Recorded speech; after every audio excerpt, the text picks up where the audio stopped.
What's up, y'all, and thank you so much for tuning in to Respectfully with Miss Pretty Young Thing. I'm your girl PYT, and let's get into it. So, y'all, we already know that we are 7 episodes deep into Baddies Caribbean. I'm doing my best to play catch up, but our last episode took place this past Sunday.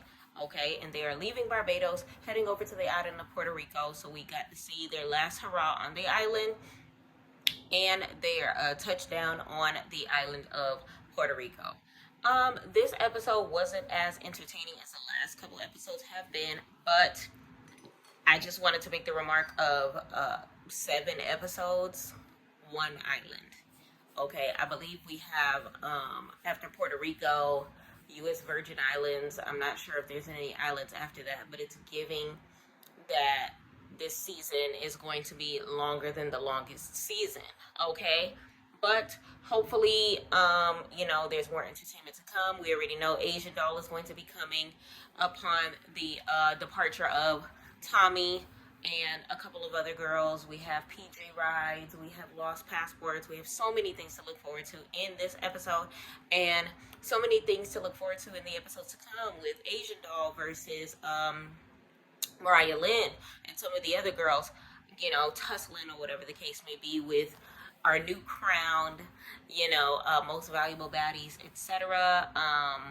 Couple tears shed. So many things happened in this past episode. Let me know how you felt about this episode, and if you haven't watched it, stay tuned to my recap. So please do me a favor, hit this like button at the bottom of this page. I cannot reach my goals on this app without y'all, okay? Come on, let YouTube know who the newest and best, streamer / YouTuber to come is going to be, okay? I'm going to do my best to bring as much content as I possibly can. Feel free to leave a comment and let me know who your most valuable baddie is, and let me know your answers to some of the questions I'm going to pose throughout the content of this video. And don't forget to subscribe, y'all. We are on the way to 700 subscribers. Let's get there as soon as possible. And of course, you already know I'm going to beat my face, okay? So that being said, the episode starts off with the girls getting ready to leave Barbados. Okay, so Barbados was a good time for the most part. They already got a chance to choose which one of the girls that they're going to be keeping versus which one of the girls they're going to be bringing home. All of the celebrity guests did their big ones and whatnot.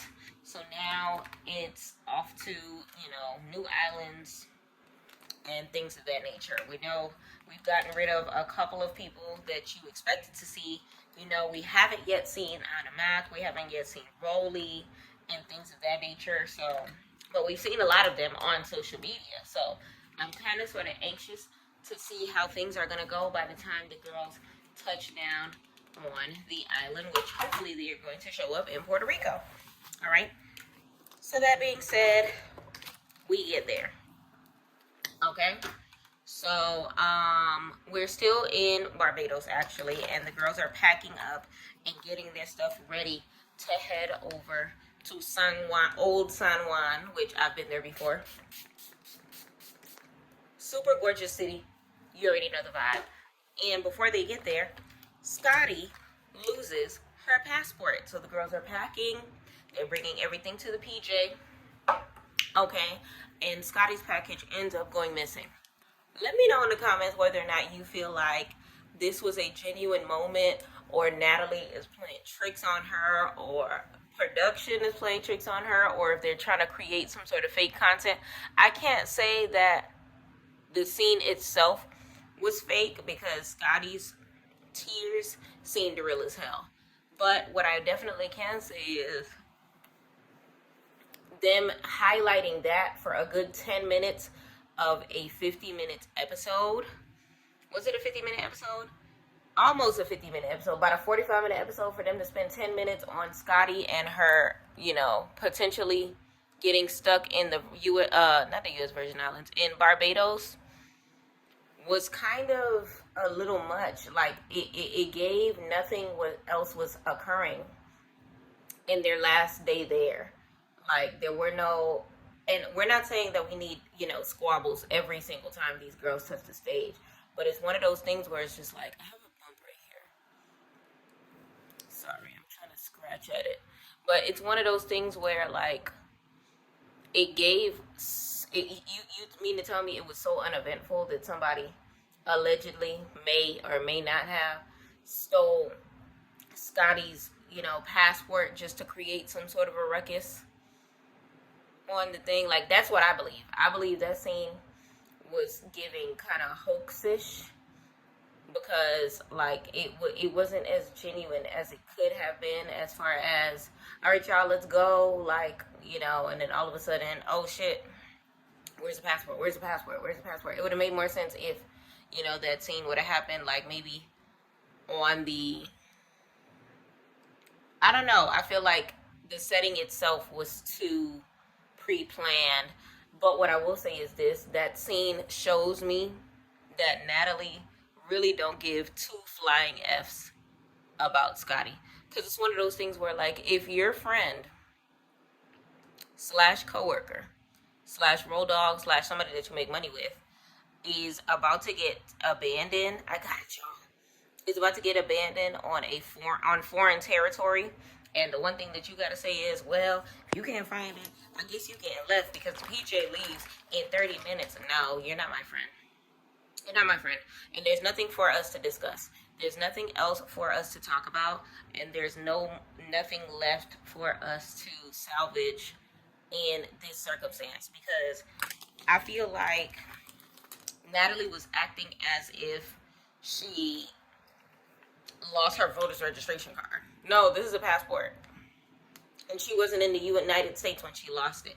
It would have been different if she lost her passport in U.S. territory before the trip. Then it's just like, my G, like, get yourself together. No, they were out of the country already. So for her to act as if this is not a state of emergency is crazy. Because had it not been, I want to say, Jayla and Sapphire actually caring enough to, console Scotty while she was, her and, trying to hold back tears and things of that nature, Natalie wouldn't have cared. Natalie wouldn't have cared. Let me know in the comments what you thought about that scene altogether. I just feel like Natalie is not a good friend to Scotty. We've been seeing this time and time again when it comes to, how they handle conflicts as far as their fights, when it comes to how Natalie gives this, like, jealous vibe to her, as far as, whenever Scotty gets a piece of success, Natalie got to strip it away, or even when Scotty is having a bad moment such as this, Natalie got to kick her while she's down, or whatever the case may be. It's giving jealous. It's giving, you really don't love me. It's giving, we not really friends. So, long story short, production ends up finding it. They end up heading towards the PJ. Now, they got money this season because there's two PJs, two private jets, one for, like, the main baddies slash celebs slash DTB. Okay? For this moment and this moment primarily, I can say Diamond the Body is one of the headliners of the season slash the most valuable baddie of the season. Reason being is she was the only newbie on the PJ. Okay? I think as much as they want to act like she's not a star, as much as they want to ignore her when she's talking about Tinkerbella, as much as they want to sit here and try to play her in front of the cameras, they know that their ratings are rating because of DTB. They know that her attempt at being a star by snatching Tink's wig was definitely a situation that gave them more bang for their buck. They realize and recognize that without her, listen, what is happening?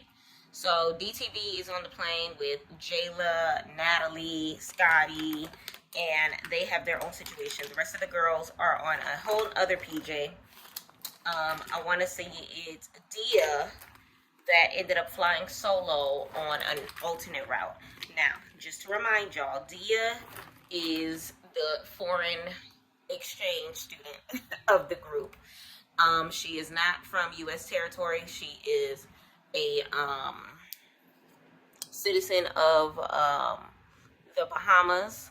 All right, they knew this pun coming through the trip, so I don't understand why, that accommodations weren't made in advance for her to be able to fly with the girls, because I would feel like such a loser, such an outlier, if I couldn't fly on the PJ because I am, Caribbean. Especially when the name of the show is Baddies Caribbean. I feel like all of those accommodations should have been taken care of in advance, especially knowing that, you had, a foreign exchange student as a part of the trip. But it is what it is. On the alternate PJ, you had the Mariah Lynn's. You had Bianca Tasiki, and the rest of the other girls.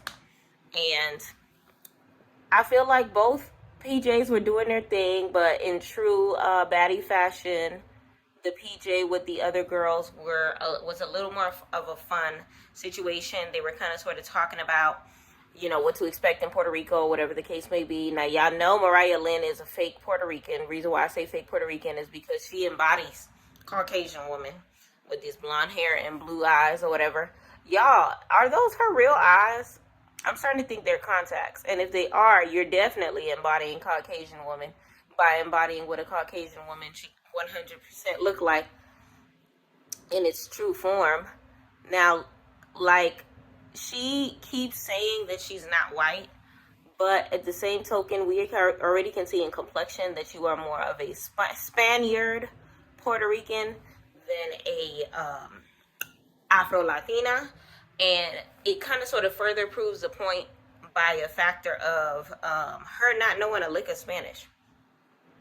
It grinds my gears. I can't speak for y'all, but for me in my household, it grinds my gears when I see a person claiming a country or claiming a heritage that they can't directly associate with. If I go with Mariah Lynn to Puerto Rico, I will know more Spanish than she does. And that is a shame, especially for a woman who has said the N-word. I don't want to go too deep in the N-word because, this ain't the big GRETCH show until the end of the episode. But I just find it very interesting that she does not, she stays as, a child who wants to really be white in this climate, but she does not claim her complexion, but she, is doing her best to seem as if she is like a full-blooded Puerto Rican woman who don't even speak no Spanish. Like, where is the Jocelyn Hernandez in you? Where is the Amara La Negra? Where is the, even Erica Mena in you? At least Erica got a Latina accent. Like, there's no hiding her circumstance. When it comes to Mariah Lynn, if she don't tell you that she's, Puerto Rican, y'all, you don't see a Puerto Rican woman. No. You see Caucasian, maybe last name Smith, or whatever the case may be. Now, later they go to the main PJ or whatever, and Jayla is crying, y'all.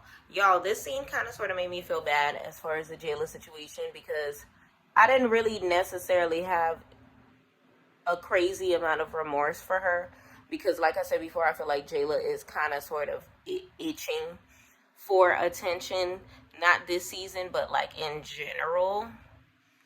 Okay, on and off camera this season, last season, Bad versus Wild, I feel like she's just been doing too much. But in this scene, I kind of sort of felt for her, because it's one of those things where, like, GRETCH bit her. That is gross. So it's like, let me know in the comments how you would have reacted, because I feel like the amount of fighting that Jayla did towards her was not enough. As much as people were saying, oh, she was doing too much, she was doing too much, she was doing too much. No. Let someone bite y'all. What she was doing was not enough. Okay? And that's just how I feel about it. Now, I do feel like she's a drama queen. I do feel like she was doing too much. I do feel like how she tried to let GRETCH know that what she was doing was not right, was not the right way of going about it, which is what caused more of a commotion been a learning experience for Big Gretch, not the little one. Okay. And I feel like had the girls had a better understanding of how to explain to her as to why the N-word should not be regular, schmegular vocabulary for you outside of your hood, she would have understood more, and there would have been a firmer understanding, which would have led to Jayla having a virgin chest. All right, if you may. Let me know in the comments how you feel about that scene altogether, how you feel about the bite, how you feel about, Jayla's emotional breakdown on the PJ. Okay? So, they get off on the PJ. Confessional looks. Let's talk about them. Bianca looks amazing. Sapphire always looks amazing. I was feeling Biggie's bun. The girlies were just outside, and I was here for it. Okay. By the time they land, of course they get to the hotel in separate accommodations or whatever the case may be. I want to say it was one house, but the house was big enough to be able to accommodate all of the ladies, if I'm not mistaken, or whatever. And honestly, it was a vibe. Like, I've been to Puerto Rico before, so by the time they said they were staying in Old San Juan, I already knew that it was going to be like the bomb.com. So by the time the ladies get there, they kind of sort of, start picking their rooms or whatever the case may be, roommate situations, yada, yada, yada, yada. So with the roommate situations, I want to say Tinkerbella ends up rooming with Slim Too Bad. So they have a growing friendship, as you saw like a couple scenes back. They actually packed their bags together to start getting ready to head towards the next island or whatever the case may be. Let me know what you think about that situation, because like Diamond the Body was saying before, like, these girls barely know each other for them to be growing bonds so quickly, for them to be choosing sides so quickly, and things of that nature. Now, it is definitely highly plausible that they started getting to know each other prior to filming, adding each other on social media, catching flights and not feeling to be able to see each other, spend time, whatever. I'm not negating that at all. But you're not gonna sit here and play in DTB face acting like y'all were like the best of friends prior to them getting in this circumstance. We're not gonna sit here and act that way, because we all know that that is not the case. We all know that that is not the case. So let me know in the comments how you feel about this growing friendship between this Slim Too Bad and what's this girl name? Tinkerbella, or whatever the case may be. Let me know how you feel about DTB, calling them out to begin with. I feel like, in a sense, they're kind of sort of bonding over their dislike for DTB, and that's a winning situation for DTB. If people can literally form cliques based off of their genuine dislike for you, you're doing something right. And I feel like if that is the case, which is what it's seeming like, DTB, you win. And you are the most valuable baddie, as I stated before. These girls are clicked up to your demise. These girls want to see you fail.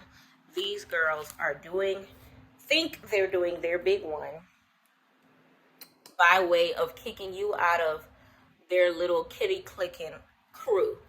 Okay?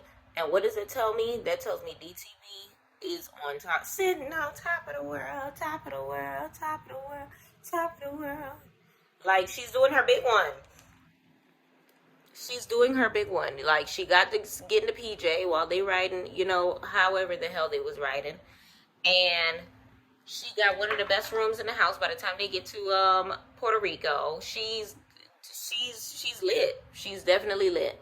So now, moving towards, I want to say it's like the family room / loft, whatever type of area. Everyone starts choosing seats, taking a seat, sitting down, whatever the case may be. They done picked out their rooms. They're excited for Puerto Rico. And by the time everyone is in the seating position, everyone is ready to talk and mingle and things of that nature,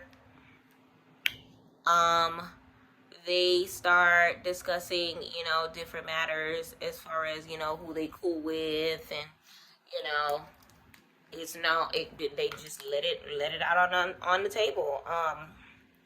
There's honestly nothing really for me to discuss as far as that, because all of the conversation went how we expected it to go, as far as, DTB basically, keeping her foot planted when it comes to how she feels about this girls. It is what it is. Like I said, she is the most valuable baddie because she is the centerfold of a lot of conversation. She is the centerpiece of a lot of the commotion from the gate, literally from the auditions. So she's definitely, I'm proud of her. I'm proud of you. You making South Florida proud, sis. And basically, from there, what else happens? It's just a matter of the back and forth as far as, friendships and things of that nature, bonds being formed, all of that good stuff like that. And later on, Gretchen walks in the building. So Gretchen comes into the building. So you already know tension is at its high.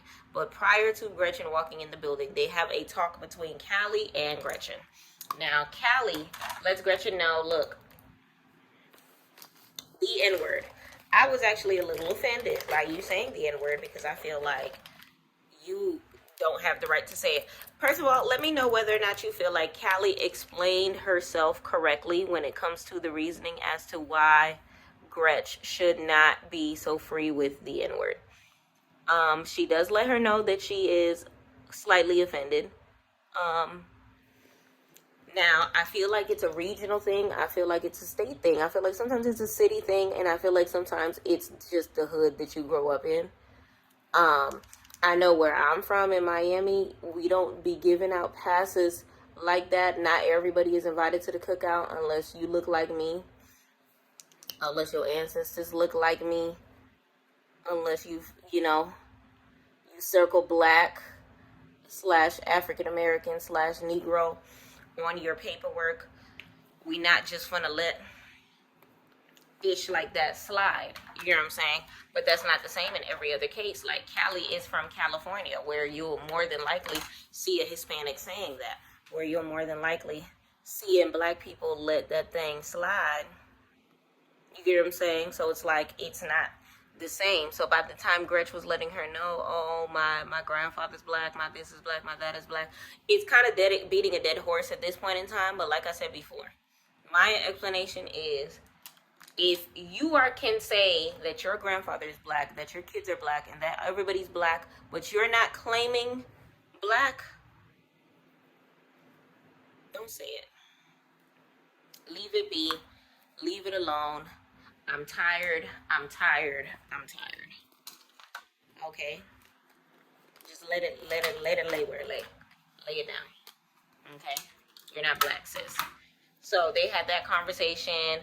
They kind of sort of, I feel like that was Callie's way of saying, like, you can't just be going around saying around just everybody or whatever the case may be, which is 100% fair. You really can't. And I hope that Gretchen will kind of sort of take heed to Callie's words so that we can kind of sort of go on beyond the N-word, because I feel like this season has become about, tomorrow is Juneteenth.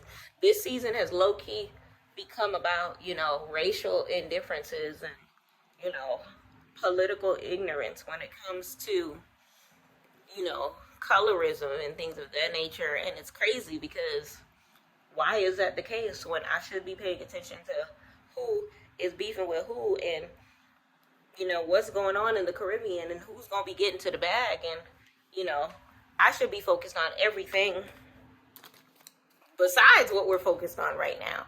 So hopefully, Gretchen will kind of sort of get it together and figure out that, just because your kid's black don't mean that you're black. Just because you took some black weenie doesn't mean that you are included in said hot dog. You are not the bun. Okay, your buns don't make you, you know. You know what I'm saying? Like, I don't know. I'm trying to say it in a way that, YouTube will find as okay as it possibly can. But let me know in the comments how you feel about, the talk between Callie and her. The next scene that we had to do with Asian doll coming in the building or whatever the case may be. I think it was a FaceTime call between Natalie and Asian, in which she was just like letting her know, I can't wait to see you, whatever the case may be. I believe it was DTB that said that she is not a fan of Asian and was not looking forward to her arrival in the city. Let me know what's about to happen, what you think is about to happen in regards to that circumstance. I don't know what to expect. I don't know, because it has to do with unfollowings on the internet or whatever the case may be. We'll see if that will turn into something, y'all. I'm a little behind schedule, so I'm going to try my best to kind of sort of weave this in as quickly as possible. So yeah, let me know what you think about that circumstance. And what else? Then is Big GRETCH versus Meatball. Okay, so Big GRETCH is basically ready to, give her apologies to the group and things of that nature, when all of a sudden she's just like, yeah, I feel like I was pummeled from the very beginning. I feel like everybody was in my face. I feel like I didn't have the time to even, hit the floor, whatever the case may be. Oh, I forgot, Jayla and Biggie hugged it out.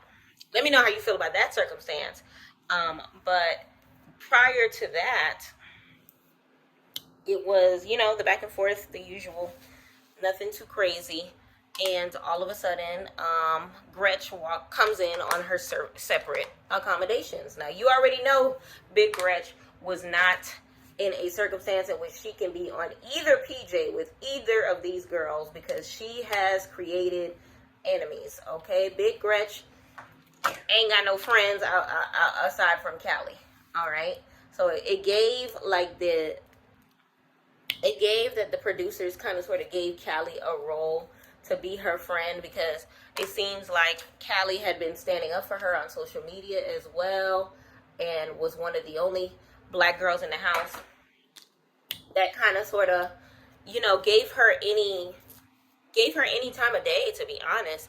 Let me know how you feel about Callie's stance to kind of sort of, be in her skin as far as the black Nubian queen that she is, but actually taking the time to, get to know GRETCH aside from, the N-word. Let me know how you feel about that as a whole. But yeah, other than that, Meatball ends up calling, GRETCH ends up calling Meatball out, basically saying, oh, you made me feel some type of way the second that I came into the house. All right. And the fighting begins. So it looks like at the beginning of the next episode is going to be the continuation of GRETCH versus Meatball, which it looks like Meatball drags the mess out of GRETCH. We've been waiting for this fight, which is finally going to take place, which honestly, the way that they're dragging this season is so impossible, but we're going to do our best to kind of sort of just focus our energies on, how it's going, and let's just hope for the best when it comes to everything, when it comes to this. So it ends with the dragging situation. Let me know how you feel about all of the things that took place when it comes to this episode. Let me know how you feel about the previews. Let me know how you feel about, the N-word thus far and Callie's incorporation into it. Let me know how you feel about Natalie possibly hiding Scotty's passport. Let me know how you feel about me selecting Diamond the Body as as that girl, okay? Let me know how you feel about the season as a whole. I had to record an episode of ABCs with PYT, and recording this was cutting into my featured show schedule, so my apologies for the rush, but let me go ahead and put these lashes on real quick to complete the look, baby. Okay. Y'all, please make sure that y'all hit me with a follow on the Plenty of Fish platform, as well as the Meet Me platform, where I host my shows, PYT's ABCs, as well as ABCs with PYT. Okay, ABCs with PYT is on POF on Tuesdays at 7 p.m. Eastern Standard Time, and PYT's ABCs are on Meet Me at 9 p.m. on Tuesday. So this is my little break in between episodes. Okay, the lashes are lashed. All right. Can y'all believe I just shot a whole episode with no lashes on?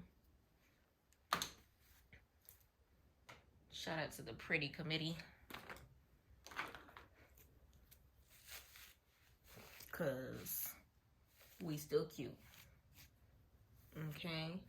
But as I was saying before, y'all, this episode of Baddies, I can't say necessarily was uneventful, but we did learn that Callie has a heart.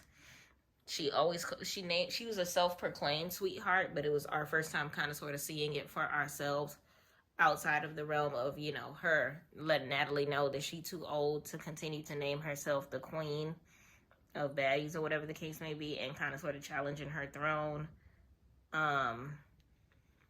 It's going to be interesting to see Meatball drag Big GRETCH off of a basis that has zero to do with the N-word.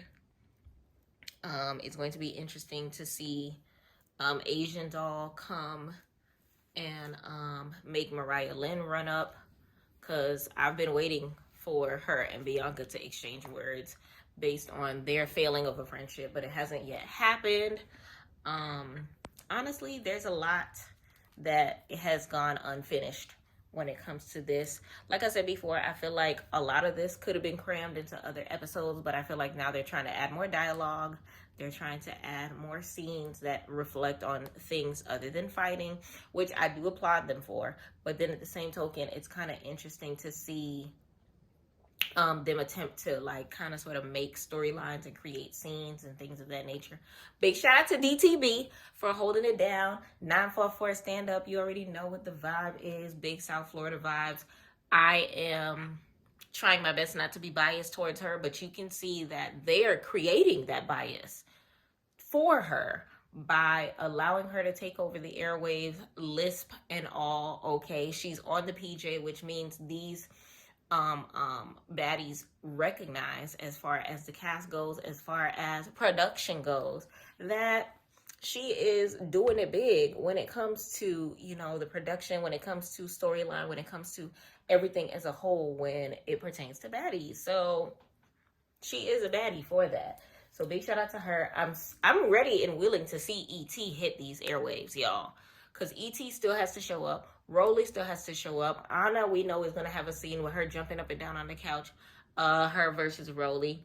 There's so many parts that we have yet to kind of sort of piece together when it comes to these baddies. And I am kind of sort of anxious at this point in time to kind of see everything take place.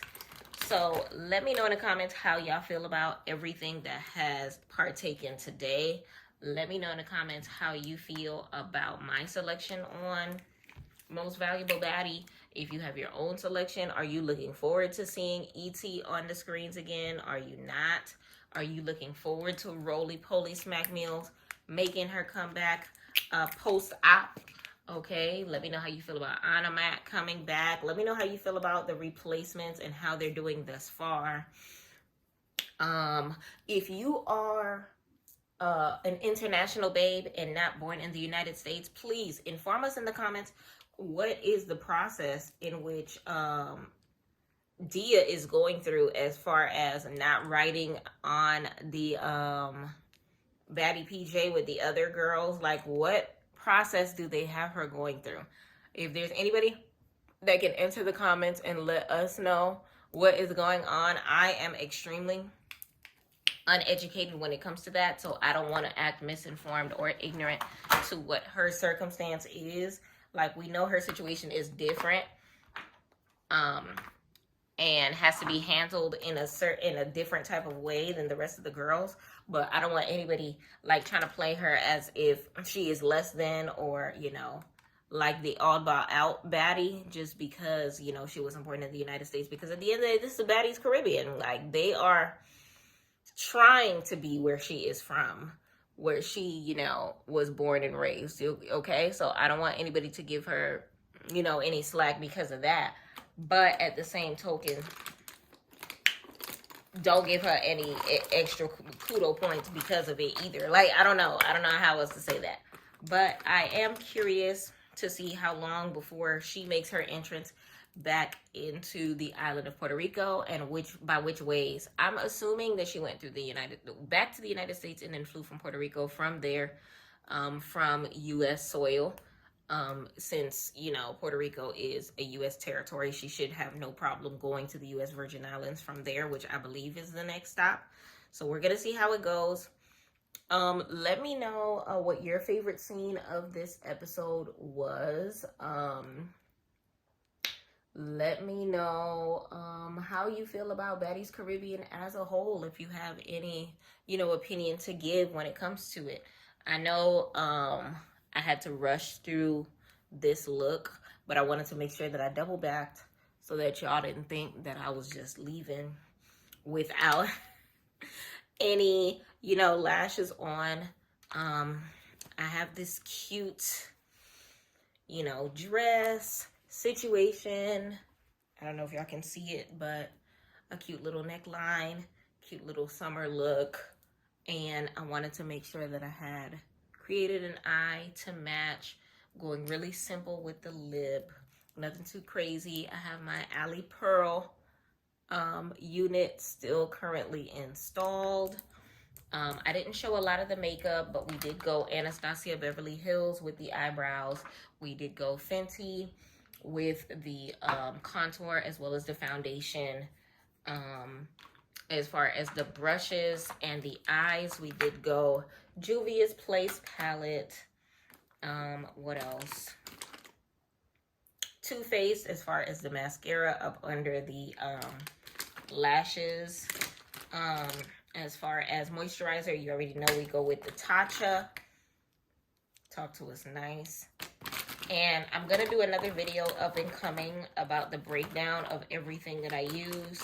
I'll probably do that once every so often so that y'all see everything. As far as primer, I go with Maybelline Master Prime by Face Studio. And then we got to lock it in with the Beauty Evolved Makeup Setting Spray. Talk to me nice. All right. Gonna lock that in. And I appreciate y'all so much for taking the time to watch this video. So once again, y'all make sure that if you are watching Baddies, if you are about that baddie shot o'clock life, hit this video with the like. Let me know in the comments how you feel about all of the scenes that we talked about, all the questions that I asked. If you have some questions on your own, feel free to hit me up in the comments. Let me know if there's any other shows that you would like me to cover. And please, please, please feel free to subscribe. Y'all, we have made it past the 600 subscribers mark. Let's go ahead and hit that 700 as soon as possible. And like always, thank you so much for watching PYC TV. Respectfully.